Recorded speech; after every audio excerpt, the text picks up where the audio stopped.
dan keamanan yang diserahkan kepada kita, maka pada siang hari ini kita bisa berkumpul di tempat yang mulia untuk bersilaturahim sekaligus mengikuti kegiatan halal bihalal dalam keadaan nyaman. Alhamdulillah. Ada 3 hal yang ingin kami sampaikan.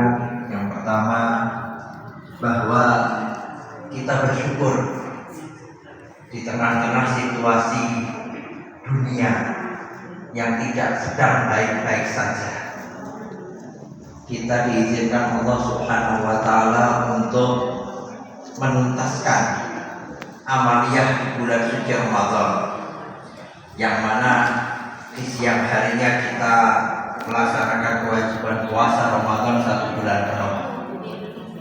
Kemudian di malam harinya kita lanjutkan dengan amalan sunnah, sholat tarawih dan witir, serta amalan-amalan penyerta lainnya, yang semua itu kita tunaikan dengan penuh rasa yakin bahwa ini sesuatu yang diperintahkan Allah, yang disukai Allah, dan kita penuh harap amal kita diterima oleh Allah Subhanahu wa Ta'ala, sehingga kita boleh beroptimis hati.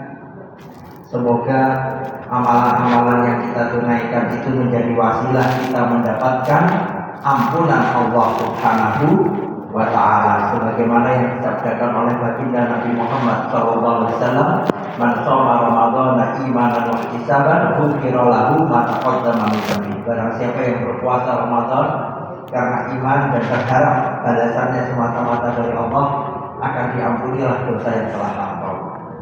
Maka ada petutur Jawa yang konon katanya ini dari Sunan Bonang, cuma saya belum menemukan referensi tertulisnya, tapi beberapa ustaz di dalam ceramah matur bahwa itu dari Sunan Bonang, bahwa tiang menika menawi rampung ingkang siam utawi sampun lebaran iku tegese boten namung dibaran, boten namung rampungan oleh poso, wis ora poso meneh, wis ora tarawih meneh, nanging yangten menawi lebaran menika kedahipun pikantuk ingkang setunggal ya menika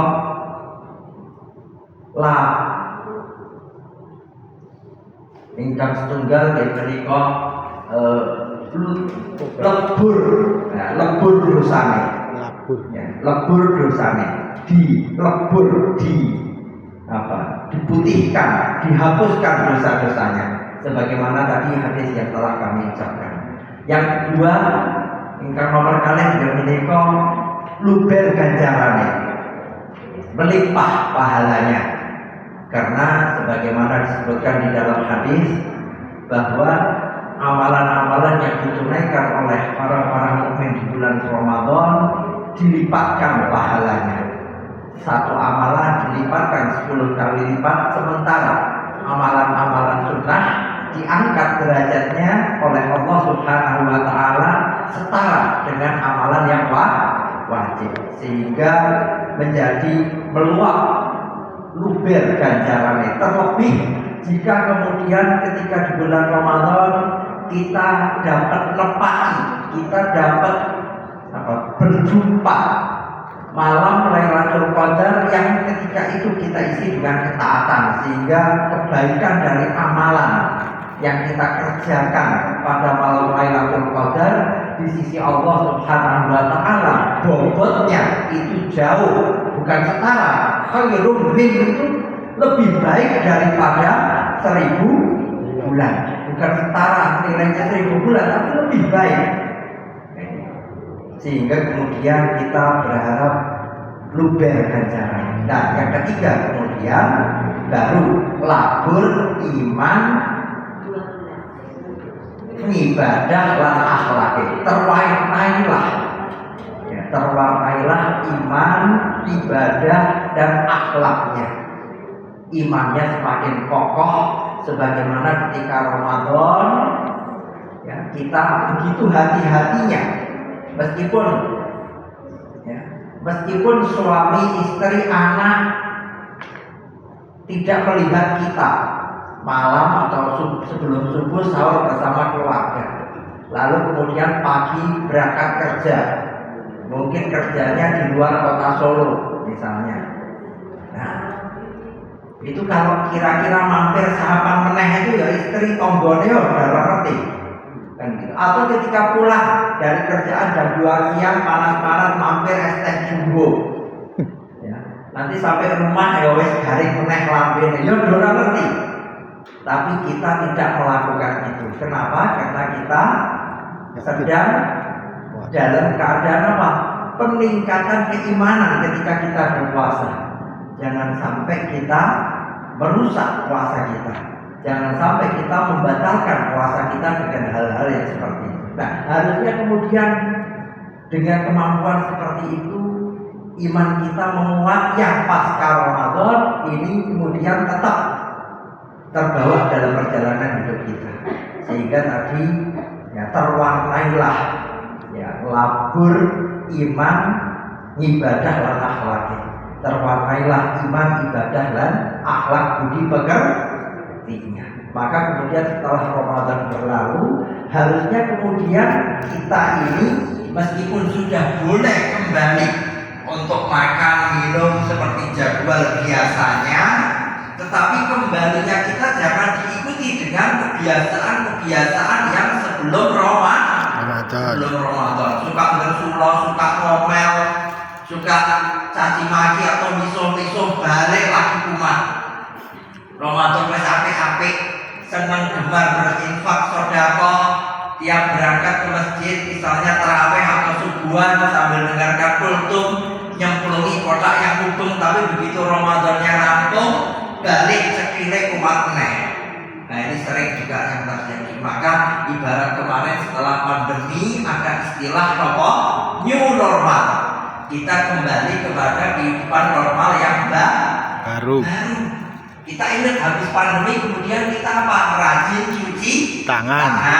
Kemudian apa? Kalau lagi batuk, lagi pilek, pakai masker. Masker kan begitu. Padahal dulu sebelum pandemi, wah di depan orang jebret-jebret tengah saja, meludah sembarang tempat, gitu.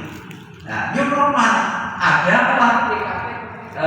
Kita kembali kepada kehidupan normal, tapi dengan tatanan yang baru.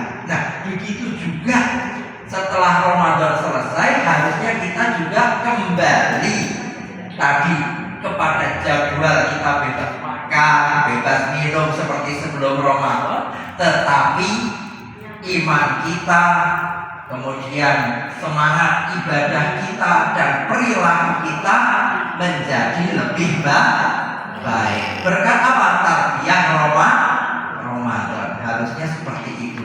Sehingga kemudian ketika di dalam hadis disampaikan bahwa seseorang yang telah menuntaskan puasa Ramadan,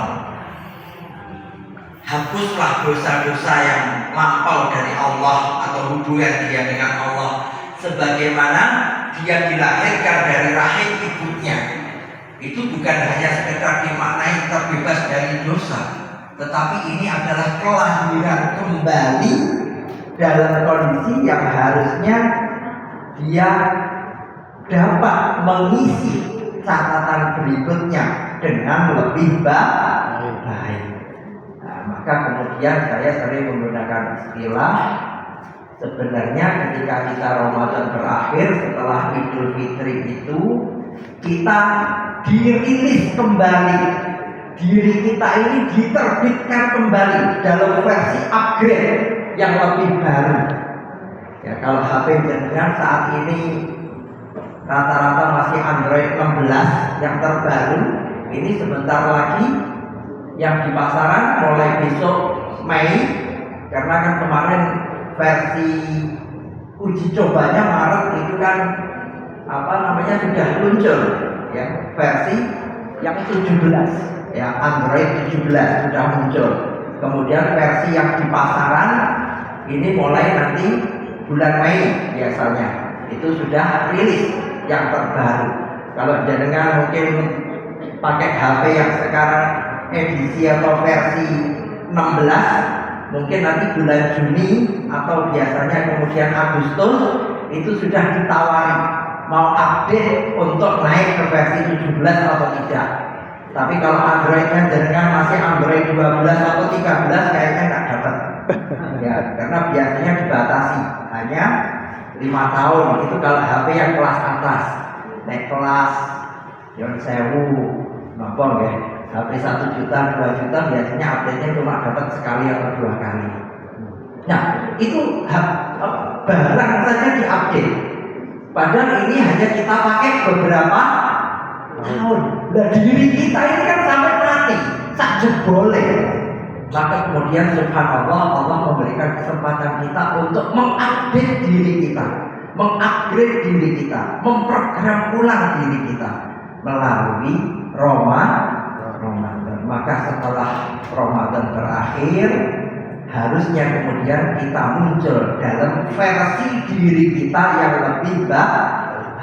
Nah, oleh karena itu tadi setelah urusan dengan Allah sudah beres, maka ini yang kedua, bagaimana urusan antara kita sesama manusia. Oh, ternyata dosa antar sesama manusia itu tidak selesai hanya kita dengan apa? Dengan sholat, dengan puasa, dengan zakat, tidak selesai. Minta halal, meminta maaf. Maka kemudian ada tradisi dari pendahulu kita di Nusantara ini untuk apa? Meminta maaf dan memaafkan yang diistilahkan dengan halal bi halal. Dan subhanallah, halal bi halal ini menjadi wasilah, sarana perekat bangsa. Kenapa? Sudah teruji. Ini halal bi halal ini menjadi budaya Nusantara, masuk dalam level kenegaraan mulai tahun 1946. Kita ingat Bung Karno proklamasi kemerdekaan 17 Agustus 1945 itu di bulan Ramadan, bulan puasa. Maka kemudian di bulan Januari pemerintah pindah dari Jakarta ke Yogyakarta. Kenapa? Karena Belanda hendak menjajah Indonesia kembali.